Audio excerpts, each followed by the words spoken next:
ushbu sura bilan tugaydi Qur'on. Sadaqalloh deb qo'y o'qigach har on.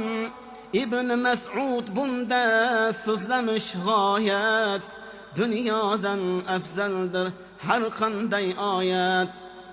Endi o'ylab ko'rgin ne o'qiganing, millionlab dunyoni his qilgan taning.